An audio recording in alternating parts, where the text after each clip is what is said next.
Thank you for joining us for All Things Real Estate. Now here are your hosts, Brad Avergon and Gary Kelley. Welcome back to the second half of All Things Real Estate. I'm Gary Kelley, joined by Brad Avergon. We were talking about what buyers should do now in the current marketplace. And the other thing that I wanted to talk about is what should sellers do? You've got buyers out, go back and reconfirm your pre-approval, don't give up hope, that kind of thing. But sellers, if they wanted to list their house by, Thanksgiving, they may be, missing that already. And the truth is, houses sell every day of the year. You can sell a house on, I'm going to say Christmas Day. I would ask that you not call me early in the morning on Christmas Day to go look at houses, because I'll be spending time with my grandchildren. But I think what happens is people get these dates in their mind, and then it's like, I've got to do this. Truth is, if you haven't got the house on the market by now, you may want to wait and work feverishly to get the house ready so that February 1st, when the spring market starts, and I'm going to say February 1st, when the spring market starts, it's really when the snow goes away. Okay? That they are geared. Look at that. He's got a black dog mug. You radio listeners can't appreciate that Brad just took a sip of a hot toddy out of his black dog mug. So, I want people to continue to focus on getting their house ready, but I don't think that they should be working Christmas Day painting walls. And I certainly don't think that they should take all of Hanukkah and do preparation every day. And New Year's, I don't care if you work on New Year's, that really doesn't bother me. But, if it's time for family, or if it doesn't look like we're going to be watching the Patriots this year, those are things I think are important for people. I would agree. I think it's really important that they do spend time with their family, and that they, again, remain calm. Let's not put this into a panic where we all have to run around getting our houses ready for sale and working 24 hours. There's no reason for that. As you said, houses sell every day of the year. And if you put together a plan and you work in tandem with an agent like you and Sue, you can orchestrate a really nice pace, get this thing on the market in plenty of time. And the other thing I would add, one more thing too, is don't be overly greedy. I'm sending this messages to sellers, and there's a reason why.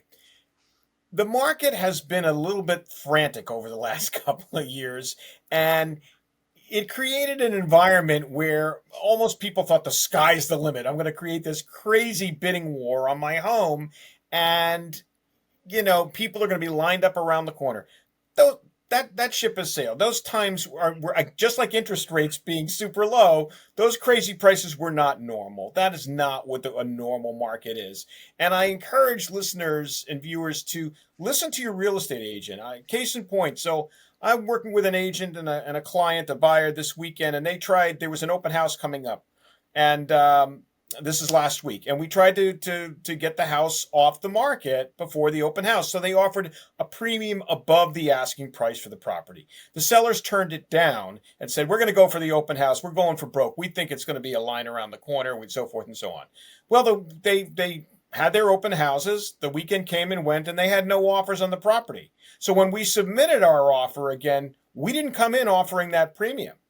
We came in offering at asking price. And so, in fact, the sellers lost money on the transaction compared to what they could have gotten. So, listen to your agents out there. Listen to the people that have the experience and that can guide you to a good decision. Don't be overly greedy, because the times they are a-changing, and we are in more of a normal market. So you want to be smart. So, Brad, I want to shift gears completely for a minute. We've got basically 5 minutes to go. Mm-hmm. So, Sitzer Burnett, big lawsuit. It's on all the news. Commissions are going to crater. I'm going to sit back and let you talk now. No, my view on Sitzer Burnett is it's basically an attempt, well-intended intent, by the way, to make fees in real estate very transparent. So right now, when you sell a house, you go to a listing agent. Listing agent says, I'm going to sell the house for X percent. And from that X percent, I'm going to pay for photography. I'm going to pay for floor plan. I'm going to make brochures. I'm going to host open houses. And oh, by the way, I'm also going to pay the buyer's broker. Okay, if the buyer comes in with a broker. Right. And what is the intent of this is to decouple the buyer piece from the sale piece. That's the intent of it. Now, if you turn off paying for buyer representation, I think that's bad at one extreme. Okay, because you'd have a first-time buyer that doesn't know what they're doing, quote unquote, and they're not represented.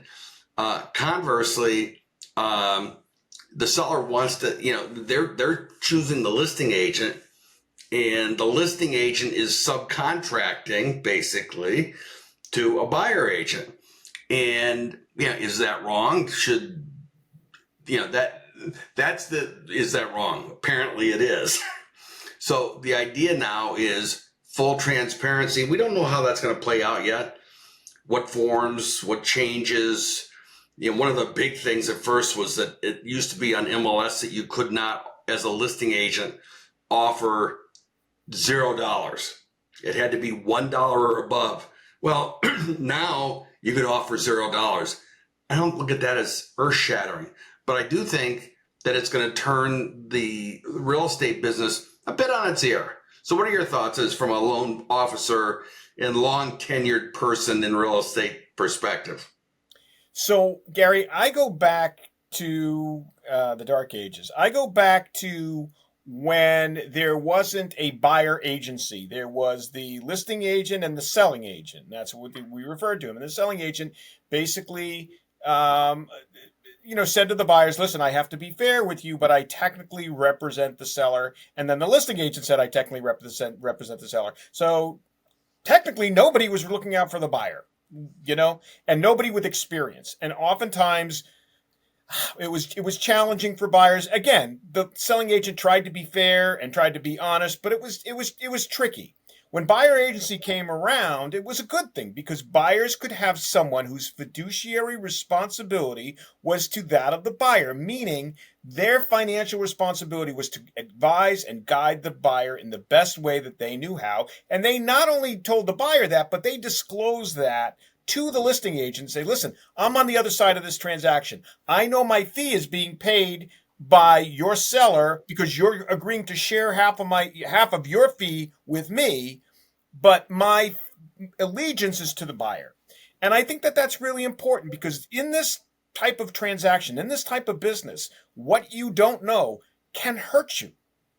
It's the largest purchase you're going to make. So you want to assemble the best team possible. So given that it's a good idea to have someone representing you if you're a buyer, how do we do that? Well, the challenges with first-time home buyers is oftentimes they're coming in with, less than 20%, sometimes as little as 3% down, because that's all they have. And not only do they have to that, they have to cover closing costs sometimes and things like that. So being able to pay for a buyer agent out of their own pocket is not an easy thing to do. And my concern is they're going to go without representation. And that is a big, that could really cascade into some very, very large problems because it's an easy expense to avoid, right? If I have to pick and choose, well, I'm going to do my home inspection, but I may not have a buyer agent. I'll just walk up to the listing agent and I'm a smart person. I'll make my own decisions. I can look on YouTube and see how to be my own agent.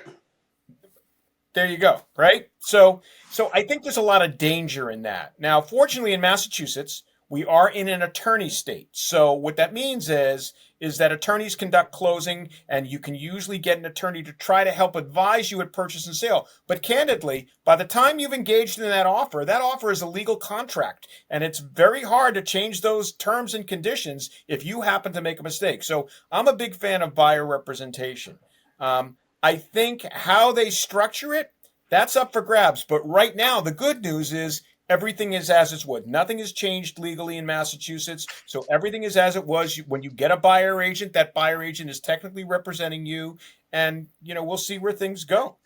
Well, I think that some people have their hair on fire about this because it's a change. I think you will see more people asking to have buyer agreements done. I mean, normally Sue and I don't ask for a buyer agreement.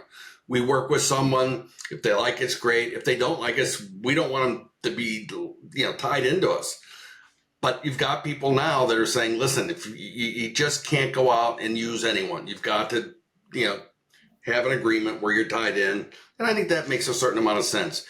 But more on this later.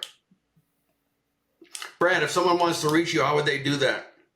Best way to reach me, Gary, is via my cell phone, which is 978-375-5531, or they can reach me via email at brad@bradavergon.com. And Gary, how do they reach you? I can be reached at Gary@movewithgary.com or 508-733-6005. Brad and I will be together at the Knights of Columbus Hall in Westboro on Thanksgiving Day.